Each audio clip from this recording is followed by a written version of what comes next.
شروع اللہ کے نام سے جو بڑا مہربان نہایت رحم والا ہے۔ طٰہٰ، اے محمد صلی اللہ علیہ وآلہ وسلم، ہم نے تم پر قرآن اس لیے نازل نہیں کیا کہ تم مشقت میں پڑ جاؤ، بلکہ اس شخص کو نصیحت دینے کے لیے نازل کیا ہے جو خوف رکھتا ہے۔ یہ اس ذات کا اتارا ہوا ہے جس نے زمین اور اونچے اونچے آسمان بنائے، یعنی خدائے رحمان جس نے عرش پر قرار پکڑا۔ جو کچھ آسمانوں میں ہے اور جو کچھ زمین میں ہے اور جو کچھ ان دونوں کے بیچ میں ہے اور جو کچھ زمین کی مٹی کے نیچے ہے، سب اسی کا ہے۔ اور اگر تم پکار کر بات کہو تو وہ تو چھپے بھید اور نہایت پوشیدہ بات تک کو جانتا ہے۔ وہ معبود برحق ہے کہ اس کے سوا کوئی معبود نہیں ہے، اس کے سب نام اچھے ہیں۔ اور کیا تمہیں موسیٰ کے حال کی خبر ملی ہے؟ جب انہوں نے آگ دیکھی تو اپنے گھر کے لوگوں سے کہا کہ تم یہاں ٹھہرو، میں نے آگ دیکھی ہے، میں وہاں جاتا ہوں، شاید اس میں سے میں تمہارے پاس انگاری لاؤں یا آگ کے مقام کا رستہ معلوم کر سکوں۔ جب وہاں پہنچے تو آواز آئی کہ موسیٰ، میں تو تمہارا پروردگار ہوں، تو اپنی جوتیاں اتار دو، تم یہاں پاک میدان یعنی طویٰ میں ہو، اور میں نے تم کو انتخاب کر لیا ہے، تو جو حکم دیا جائے اسے سنو۔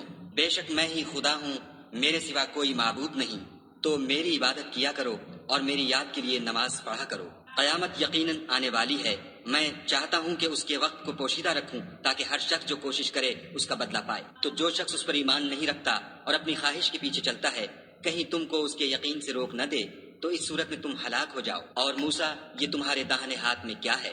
انہوں نے کہا، یہ میری لاٹھی ہے، اس پر میں سہارا لگاتا ہوں اور اس سے اپنی بکریوں کے لیے پتے جھاڑتا ہوں، اور اس میں میرے اور بھی کئی فائدے ہیں۔ فرمایا کہ موسیٰ، اسے ڈال دو، تو انہوں نے اس کو ڈال دیا اور وہ ناگہاں سانپ بن کر دوڑنے لگا۔ خدا نے فرمایا کہ اسے پکڑ لو اور ڈرنا مت، ہم اس کو ابھی اس کی پہلی حالت پر لوٹا دیں گے، اور اپنا ہاتھ اپنی بغل سے لگا لو، وہ کسی عیب و بیماری کے بغیر سفید چمکتا دمکتا نکلے گا۔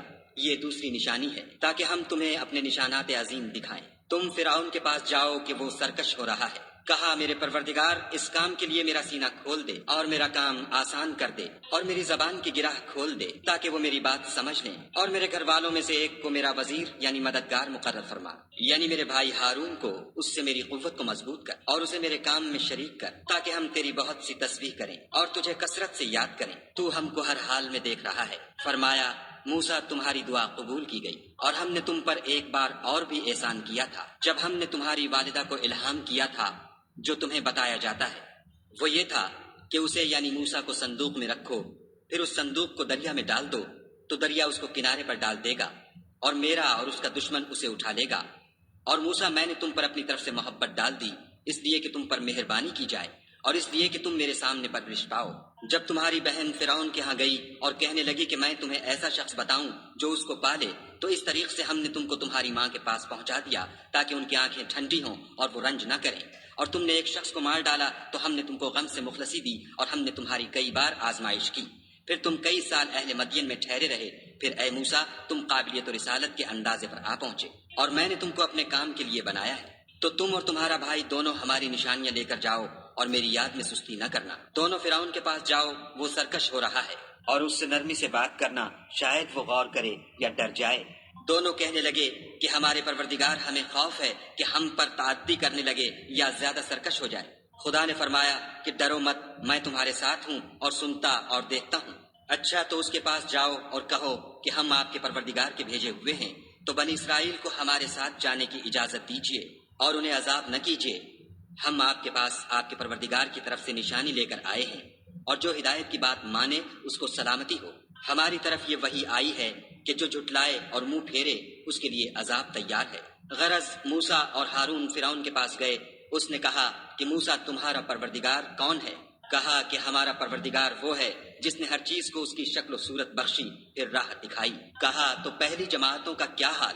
کہا کہ ان کا علم میرے پروردگار کو ہے جو کتاب میں لکھا ہوا ہے۔ میرا پروردگار نہ چوکتا ہے نہ بھولتا ہے، وہ وہی تو ہے جس نے تم لوگوں کے لیے زمین کو فرش بنایا اور اس میں تمہارے لیے رستے جاری کیے، اور آسمان سے پانی برسایا، پھر اس سے انواع و اقسام کی مختلف رویدگیاں پیدا کی کہ خود بھی کھاؤ اور اپنے چار پایوں کو بھی چراؤ۔ بے شک ان باتوں میں عقل والوں کے لیے بہت سی نشانیاں ہیں۔ اسی زمین سے ہم نے تم کو پیدا کیا اور اسی میں تمہیں لوٹائیں گے اور اسی سے دوسری دفعہ نکالیں گے۔ اور ہم نے فرعون کو اپنی سب نشانیاں دکھائیں، مگر وہ تکذیب اور انکار ہی کرتا رہا۔ کہنے لگا کہ موسیٰ، کیا تم ہمارے پاس اس لیے آئے ہو کہ اپنے جادو کے زور سے ہمیں ہمارے ملک سے نکال دو؟ تو ہم بھی تمہارے مقابل ایسا ہی جادو لائیں گے، تو ہمارے اور اپنے درمیان ایک وقت مقرر کر لو کہ نہ تو ہم اس کے خلاف کریں اور نہ تم، اور یہ مقابلہ ایک ہموار میدان میں ہوگا۔ موسیٰ نے کہا کہ آپ کے لیے یوم زینت کا وعدہ ہے، اور یہ کہ لوگ اس دن چاشت کے وقت اکٹھے ہو جائیں۔ تو فرعون لوٹ گیا اور اپنے سامان جمع کر کے پھر آیا۔ موسیٰ نے ان جادوگروں سے کہا کہ ہائے تمہاری کمبختی، خدا پر جھوٹ افطرا نہ کرو کہ وہ تمہیں عذاب سے فنا کر دے گا، اور جس نے افطرا کیا وہ نامراد رہا۔ تو وہ باہم اپنے معاملے میں جھگڑنے اور چپکے سرگوشی کرنے لگے، کہنے لگے یہ دونوں جادوگر ہیں، چاہتے ہیں کہ اپنے جادو کے زور سے تم کو تمہارے ملک سے نکال دیں اور تمہارے شائستہ مذہب کو نابود کر دیں۔ تو تم جادو کا سامان اکٹھا کر لو اور پھر قطار باندھ کر آؤ، آج جو غالب رہا وہی کامیاب ہوا۔ بولے کہ موسیٰ یا تو تم اپنی چیز ڈالو یا ہم اپنی چیزیں پہلے ڈالتے ہیں۔ موسیٰ نے کہا نہیں تم ہی ڈالو۔ جب انہوں نے چیزیں ڈالی تو ناگہاں ان کی رسیاں اور لاٹھیاں موسیٰ کے خیال میں ایسی آنے لگیں کہ وہ میدان میں ادھر ادھر دوڑ رہی ہیں۔ اس وقت موسیٰ نے اپنے دل میں خوف معلوم کیا۔ ہم نے کہا خوف نہ کرو، بلا شبہ تم ہی غالب ہو، اور جو چیز یعنی لاٹھی تمہارے داہنے ہاتھ میں ہے اسے ڈال دو کہ جو کچھ انہوں نے بنایا ہے اس کو نگل جائے گی۔ جو کچھ انہوں نے بنایا ہے یہ تو جادوگروں کے ہتھ کنڈے ہیں، اور جادوگر جہاں جائے فلاح نہیں پائے گا۔ القصہ یوں ہی ہوا تو جادوگر سجدے میں گر پڑے اور کہنے لگے کہ ہم موسیٰ اور ہارون کے پروردگار پر ایمان لائے۔ فرعون بولا کہ پیشتر اس کے کہ میں تمہیں اجازت دوں تم اس پر ایمان لے آئے، بے شک وہ تمہارا بڑا یعنی استاد ہے جس نے تم کو جادو سکھایا ہے، سو میں تمہارے ہاتھ اور پاؤں جانب خلاف سے کٹوا دوں گا اور کھجور کے تنوں پر سولی چڑھوا دوں گا۔ اس وقت تم کو معلوم ہوگا کہ ہم میں سے کس کا عذاب زیادہ سخت اور دیر تک رہنے والا ہے۔ انہوں نے کہا کہ جو دلائل ہمارے پاس آ گئے ہیں ان پر اور جس نے ہم کو پیدا کیا ہے اس پر ہم آپ کو ہرگز ترجیح نہیں دیں گے، تو آپ کو جو حکم دینا ہو دے دیجئے، اور آپ جو حکم دے سکتے ہیں وہ صرف اسی دنیا کی زندگی میں دے سکتے ہیں۔ ہم اپنے پروردگار پر ایمان لے آئے تاکہ وہ ہمارے گناہوں کو معاف کرے اور اسے بھی جو آپ نے ہم سے زبردستی جادو کرایا، اور خدا بہتر اور باقی رہنے والا ہے۔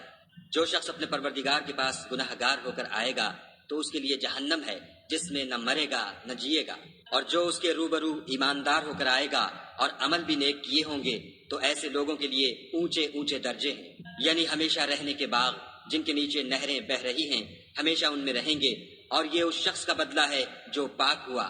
اور ہم نے موسیٰ کی طرف وحی بھیجی کہ ہمارے بندوں کو راتوں رات نکال لے جاؤ، پھر ان کے لیے دریا میں لاٹھی مار کر خشک رستہ بنا دو، پھر تم کو نہ تو فرعون کے آ پکڑنے کا خوف ہوگا اور نہ غرق ہونے کا ڈر۔ پھر فرعون نے اپنے لشکر کے ساتھ ان کا تعاقب کیا تو دریا کی موجوں نے ان پر چڑھ کر انہیں ڈھانک لیا یعنی ڈبو دیا، اور فرعون نے اپنی قوم کو گمراہ کر دیا اور سیدھے رستے پر نہ ڈالا۔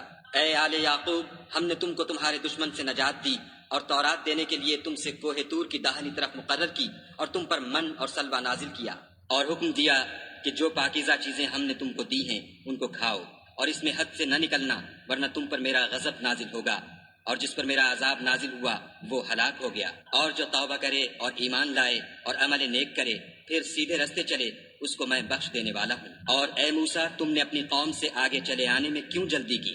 کہا وہ میرے پیچھے آ رہے ہیں، اور اے میرے پروردگار میں نے تیری طرف آنے کی جلدی اس لیے کی کہ تو خوش ہو۔ فرمایا کہ ہم نے تمہاری قوم کو تمہارے بعد آزمائش میں ڈال دیا ہے اور سامری نے ان کو بہکا دیا ہے۔ اور موسیٰ غصے اور غم کی حالت میں اپنی قوم کے پاس واپس آئے اور کہنے لگے کہ اے قوم، کیا تمہارے پروردگار نے تم سے اچھا وعدہ نہیں کیا تھا؟ کیا میری جدائی کی مدت تمہیں دراز معلوم ہوئی؟ یا تم نے چاہا کہ تم پر تمہارے پروردگار کی طرف سے غضب نازل ہو اور اس لیے تم نے مجھ سے جو وعدہ کیا تھا اس کے خلاف کیا؟ وہ کہنے لگے کہ ہم نے اپنے اختیار سے تم سے وعدہ خلاف نہیں کیا، بلکہ ہم لوگوں کے زیوروں کا بوجھ اٹھائے ہوئے تھے، پھر ہم نے اس کو آگ میں ڈال دیا، اور اسی طرح سامری نے ڈال دیا۔ تو اس نے ان کے لیے ایک بچڑا بنا دیا یعنی اس کا قالب جس کی آواز گائے کی سی تھی، تو لوگ کہنے لگے کہ یہی تمہارا معبود ہے اور یہی موسیٰ کا معبود ہے، مگر وہ بھول گئے ہیں۔ کیا یہ لوگ نہیں دیکھتے کہ وہ ان کی کسی بات کا جواب نہیں دیتا اور نہ ان کے نقصان اور نفع کا کچھ اختیار رکھتا ہے؟ اور ہارون نے ان سے پہلے ہی کہہ دیا تھا کہ لوگوں، اس سے صرف تمہاری آزمائش کی گئی ہے اور تمہارا پروردگار تو خدا ہے، تو میری پیروی کرو اور میرا کہا مانو۔ وہ کہنے لگے کہ جب تک موسیٰ ہمارے پاس واپس نہ آئیں ہم تو اس کی پوجا پر قائم رہیں گے۔ پھر موسیٰ نے ہارون سے کہا کہ ہارون، جب تم نے ان کو دیکھا تھا کہ گمراہ ہو گئے ہیں تو تم کو کس چیز نے روکا؟ یعنی اس بات سے کہ تم میرے پیچھے چلے آؤ، بھلا تم نے میرے حکم کے خلاف کیوں کیا؟ کہنے لگے کہ بھائی، میری داڑھی اور سر کے بالوں کو نہ پکڑیے، میں تو اس سے ڈرا کہ آپ یہ نہ کہیں کہ تم نے بنی اسرائیل میں تفرقہ ڈال دیا اور میری بات کو ملحوظ نہ رکھا۔ پھر سامری سے کہنے لگے کہ سامری، تیرا کیا حال ہے؟ اس نے کہا کہ میں نے ایسی چیز دیکھی جو اوروں نے نہیں دیکھی، تو میں نے فرشتے کے نقش پا سے مٹی کی ایک مٹھی بھر لی، پھر اس کو بچڑے کے قالب میں ڈال دیا، اور مجھے میرے جی نے اس کام کو اچھا بتایا۔ موسیٰ نے کہا، جا، تجھ کو دنیا کی زندگی میں یہ سزا ہے کہ کہتا رہے کہ مجھ کو ہاتھ نہ لگانا، اور تیرے لیے ایک اور وعدہ ہے، یعنی عذاب کا، جو تجھ سے ٹل نہ سکے گا، اور جس معبود کی پوجا پر تو قائم و معتکف تھا اس کو دیکھ، ہم اسے جلا دیں گے، پھر اس کی راکھ کو اڑا کر دریا میں بکھیر دیں گے۔ تمہارا معبود خدا ہی ہے جس کے سوا کوئی معبود نہیں، اس کا علم ہر چیز پر محیط ہے۔ اس طرح ہم تم سے وہ حالات بیان کرتے ہیں جو گزر چکے ہیں، اور ہم نے تمہیں اپنے پاس سے نصیحت کی کتاب عطا فرمائی ہے۔ جو شخص اس سے منہ پھیرے گا وہ قیامت کے دن گناہ کا بوجھ اٹھائے گا۔ ایسے لوگ ہمیشہ اس عذاب میں مبتلا رہیں گے، اور یہ بوجھ قیامت کے روز ان کے لیے برا ہوگا، جس روز سور پھونکا جائے گا اور ہم گناہ گاروں کو اکٹھا کریں گے اور ان کی آنکھیں نیلی نیلی ہوں گی، تو وہ آپس میں آہستہ آہستہ کہیں گے کہ تم دنیا میں صرف 10 ہی دن رہے ہو۔ جو باتیں یہ کریں گے ہم خوب جانتے ہیں۔ اس وقت ان میں سب سے اچھی راہ والا یعنی عاقل و ہوش مند کہے گا کہ نہیں، بلکہ صرف ایک ہی روز ٹھہرے ہو۔ اور تم سے پہاڑوں کے بارے میں دریافت کرتے ہیں، کہہ دو کہ خدا ان کو اڑا کر بکھیر دے گا، اور زمین کو ہموار میدان کر چھوڑے گا، جس میں نہ تم کجی اور پستی دیکھو گے، نہ ٹیلا اور بلندی۔ اس روز لوگ ایک پکارنے والے کے پیچھے چلیں گے اور اس کی پیروی سے انحراف نہ کر سکیں گے، اور خدا کے سامنے آوازیں پست ہو جائیں گی تو تم آواز خفی کے سوا کوئی آواز نہ سنو گے۔ اس روز کسی کی سفارش کچھ فائدہ نہ دے گی مگر اس شخص کی جسے خدا اجازت دے اور اس کی بات کو پسند فرمائے۔ جو کچھ ان کے آگے ہے اور جو کچھ ان کے پیچھے ہے وہ اس کو جانتا ہے، اور وہ اپنے علم سے خدا کے علم پر احاطہ نہیں کر سکتے۔ اور اس زندہ و قائم کے روبرو منہ نیچے ہو جائیں گے، اور جس نے ظلم کا بوجھ اٹھایا وہ نامراد رہا، اور جو نیک کام کرے گا اور مومن بھی ہوگا تو اس کو نہ ظلم کا خوف ہوگا اور نہ نقصان کا۔ اور ہم نے اس کو اسی طرح کا قرآن عربی نازل کیا ہے، اور اس میں طرح طرح کے ڈراوے بیان کر دیے ہیں تاکہ لوگ پرہیزگار بنیں یا خدا ان کے لیے نصیحت پیدا کر دے۔ تو خدا جو سچا بادشاہ ہے، عالی قدر ہے، اور قرآن کی وحی جو تمہاری طرف بھیجی جاتی ہے اس کے پورا ہونے سے پہلے قرآن کے پڑھنے کے لیے جلدی نہ کیا کرو، اور دعا کرو کہ میرے پروردگار مجھے اور زیادہ علم دے۔ اور ہم نے پہلے آدم سے عہد لیا تھا مگر وہ اسے بھول گئے، اور ہم نے ان میں صبر و ثبات نہ دیکھا۔ اور جب ہم نے فرشتوں سے کہا کہ آدم کے آگے سجدہ کرو تو سب سجدے میں گر پڑے مگر ابلیس نے انکار کیا۔ ہم نے فرمایا کہ آدم، یہ تمہارا اور تمہاری بیوی کا دشمن ہے، تو یہ کہیں تم دونوں کو بہشت سے نکلوا نہ دے، پھر تم تکلیف میں پڑ جاؤ۔ یہاں تم کو یہ آسائش ہے کہ نہ بھوکے رہو نہ ننگے، کہ نہ پیاسے رہو اور نہ دھوپ کھاؤ۔ تو شیطان نے ان کے دل میں وسوسہ ڈالا اور کہا کہ آدم، بھلا میں تم کو ایسا درخت بتاؤں جو ہمیشہ کی زندگی کا ثمرہ دے اور ایسی بادشاہت کہ کبھی زائل نہ ہو۔ تو دونوں نے اس درخت کا پھل کھا لیا تو ان پر ان کی شرم گاہیں ظاہر ہو گئیں، اور وہ اپنے بدنوں پر بہشت کے پتے چپکانے لگے، اور آدم نے اپنے پروردگار کے حکم کے خلاف کیا تو وہ اپنے مطلوب سے بے راہ ہو گئے۔ پھر ان کے پروردگار نے ان کو نوازا تو ان پر مہربانی سے توجہ فرمائی اور سیدھی راہ بتائی۔ فرمایا کہ تم دونوں یہاں سے نیچے اتر جاؤ، تم میں بعض کے دشمن ہوں گے۔ پھر اگر میری طرف سے تمہارے پاس ہدایت آئے تو جو شخص میری ہدایت کی پیروی کرے گا وہ نہ گمراہ ہوگا اور نہ تکلیف میں پڑے گا، اور جو میری نصیحت سے منہ پھیرے گا اس کی زندگی تنگ ہو جائے گی، اور قیامت کو ہم اسے اندھا کر کے اٹھائیں گے۔ وہ کہے گا کہ میرے پروردگار، تو نے مجھے اندھا کر کے کیوں اٹھایا؟ میں تو دیکھتا بھالتا تھا۔ خدا فرمائے گا کہ ایسا ہی چاہیے تھا، تیرے پاس ہماری آیتیں آئیں تو نے ان کو بھلا دیا، اسی طرح آج ہم تجھ کو بھلا دیں گے۔ اور جو شخص حد سے نکل جائے اور اپنے پروردگار کی آیتوں پر ایمان نہ لائے ہم اس کو ایسا ہی بدلہ دیتے ہیں، اور آخرت کا عذاب بہت سخت اور بہت دیر رہنے والا ہے۔ کیا یہ بات ان لوگوں کے لیے موجب ہدایت نہ ہوئی کہ ہم ان سے پہلے بہت سے فرقوں کو ہلاک کر چکے ہیں جن کے رہنے کے مقامات میں یہ چلتے پھرتے ہیں؟ عقل والوں کے لیے اس میں بہت سی نشانیاں ہیں۔ اور اگر ایک بات تمہارے پروردگار کی طرف سے پہلے صادر اور جزائے اعمال کے لیے ایک میعاد مقرر نہ ہو چکی ہوتی تو نزول عذاب لازم ہو جاتا۔ بس جو کچھ یہ بکواس کرتے ہیں اس پر صبر کرو، اور سورج کے نکلنے سے پہلے اور اس کے غروب ہونے سے پہلے اپنے پروردگار کی تسبیح و تحمید کیا کرو، اور رات کی ساعت اولین میں بھی اس کی تسبیح کیا کرو، اور دن کی اطراف یعنی دوپہر کے قریب ظہر کے وقت بھی، تاکہ تم خوش ہو جاؤ۔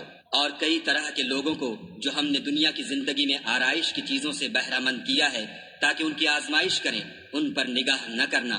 اور تمہارے پروردگار کی عطا فرمائی ہوئی روزی بہت بہتر اور باقی رہنے والی ہے۔ اور اپنے گھر والوں کو نماز کا حکم کرو اور اس پر قائم رہو، ہم تم سے روزی کی خواستگار نہیں بلکہ تمہیں ہم روزی دیتے ہیں، اور نیک انجام اہل تقوی کا ہے۔ اور کہتے ہیں کہ یہ پیغمبر اپنے پروردگار کی طرف سے ہمارے پاس کوئی نشانی کیوں نہیں لاتے؟ کیا ان کے پاس پہلی کتابوں کی نشانی نہیں آئی؟ اور اگر ہم ان کو پیغمبر کے بھیجنے سے پیشتر کسی عذاب سے ہلاک کر دیتے تو وہ کہتے کہ اے ہمارے پروردگار، تو نے ہماری طرف کوئی پیغمبر کیوں نہ بھیجا کہ ہم ذلیل و رسوا ہونے سے پہلے تیرے کلام و احکام کی پیروی کرتے۔ کہہ دو کہ سب نتائج اعمال کے منتظر ہیں، سو تم بھی منتظر رہو۔ ان قریب تم کو معلوم ہو جائے گا کہ دین کے سیدھے رستے پر چلنے والے کون ہیں اور جنت کی طرف راہ پانے والے کون ہیں، ہم یا تم۔